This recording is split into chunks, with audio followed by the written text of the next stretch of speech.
Johnson can attack the ball and go, John. Certainly can, and that was a great kick too. It must have travelled about 55 metres, bounced sort of halfway into the goal square, so it had gone from well outside the 50-metre line before it touched the deck. Scotty Chisholm now, responsible for setting up the next play, comes up the centre of the ground. Fitzroy dominated the air. Now they're at ground level. And the free kick goes their way. Matthew Dent. Very good form in this first half. Goes wide looking for Johnson, but the kick really not in the right spot. Playing this Whitten Oval, he needed to have kept to the members' side. Edwards to Burton. O'Reilly, and really Fremantle struggling to find something that will take them forward. O'Reilly comes directly across ground. Chisholm now has to take them on. In short to Norrish.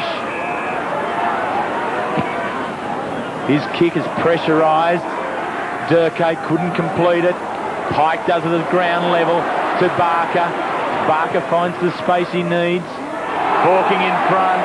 Jones behind interferes.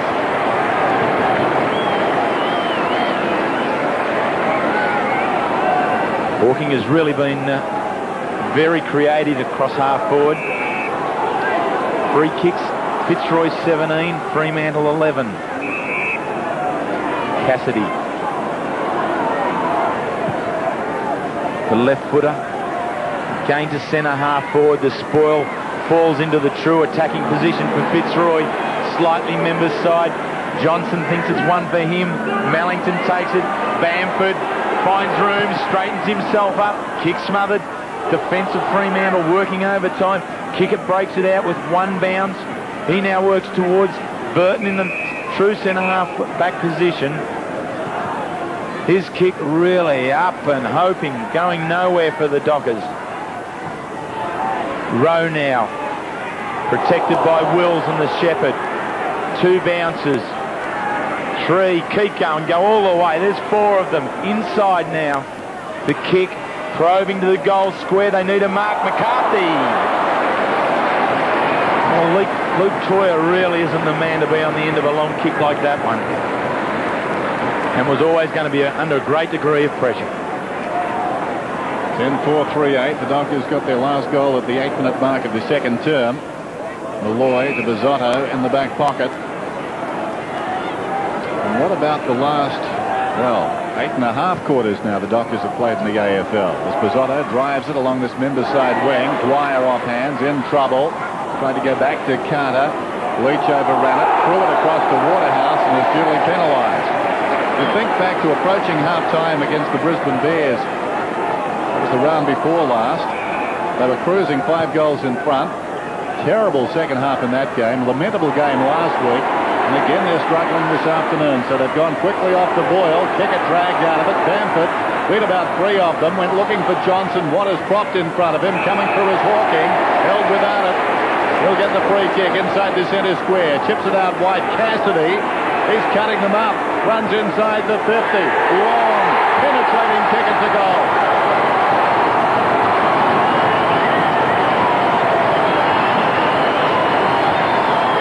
The way Scotty Waters hung back for that contest in the middle of the ground then is just indicative of the way the Dockers are playing it. It just seems as though they're waiting for the Fitzroy players to go in and lead them to the ball, and free kicks are going their way, and the score's obviously going Fitzroy's way. The Dockers just seem that little bit hesitant, and they've just got to get at the footy first. Cassidy, his second goal, both in this quarter. Fitzroy now by 44 points. Brad Cassidy with his second goal for the quarter.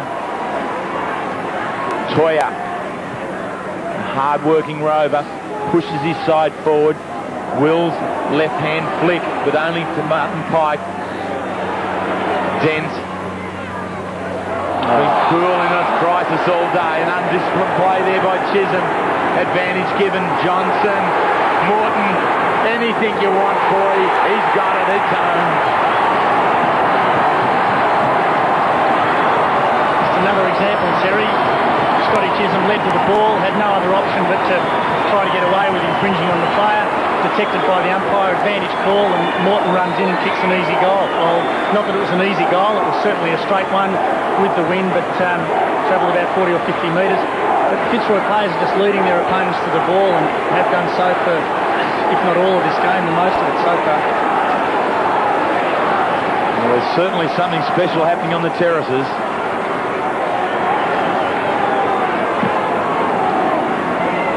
Primus attacks the ball again.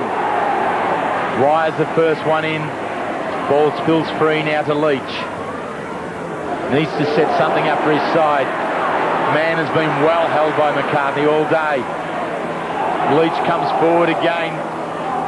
He won't give anything up too readily at all. Comes back for a third time. Fitzroy stay persistent in the contest. In most of the occasions they've just kept the ball alive, either by quick hands or short kicks. This time it's Bizzotto pushes it out wide, looking for something. Kick it goes to the ground. Hawking just claims the jumper. And the anguish all over Kickett's face. Hawking unfortunately not taking advantage of it, and O'Reilly at centre half back. Pushes towards the defensive side. Peter Mann involved in an altercation early in the game with Holmes. His kick to Burton. Burton can't complete the mark. Wills at ground level. Getting a lot of ball in those contests, Wills, but really the ball not going on with much efficiency further on the ground, and at long last, Kingsley Hunter takes one. He'll kick from right on the 50. An interesting edge to the celebrations here at the present time, almost an air of defiance amongst the crowd. The drought, one senses, about to break. It's been raining Fitzroy goals in this term. Hunter with other ideas. Slides it right across the face, very hard to kick them from there. Down in front, Rowe is held without it, he'll get the free kick. So Brad Rowe.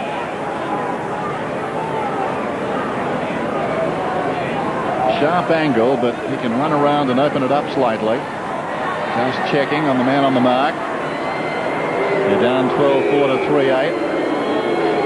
That's the situation from deep in the left full forward pocket. Brad Rowe spent some time at Brisbane, at Collingwood, kicks hard through the ball and gets a Docker goal. No. Well, he thought it was.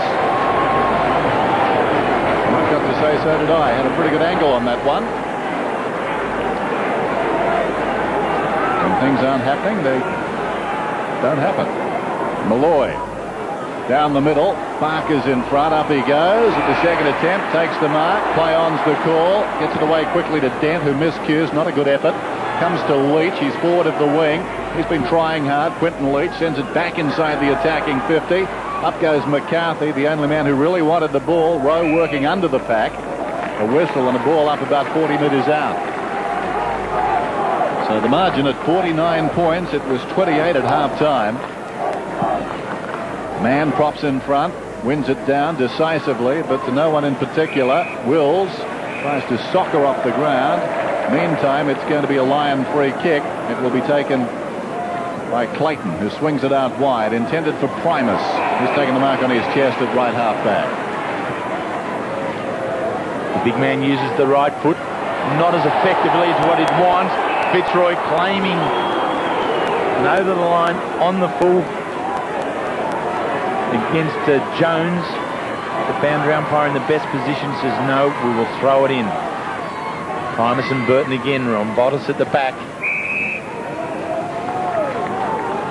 Which has been a very good performance from Rombotis. Another knock to the head this week, a severe gash. But really it doesn't quell his enthusiasm and energy at the ball. Leach out to Edwards, couldn't handle it when he should have. He's back again, his handball back to Kickett. Kickett steps through some traffic into space. Two bounces now, the little give to Waters. Waters back to Kickett. To centre half forward now. Long front position was held by Toya, but it's Malloy who just cleans up ever so efficiently. Pike knocking up, getting kicks across half back. Well blocked there by Primus. Carter takes hold of it, and away they go. Johnson with one bounce. He's approaching the 50-metre line now. He's inside it. He settles. He shoots. He's offline. Almost from the same spot he kicked his earlier goal from, Terry, but on the run made it a bit more difficult.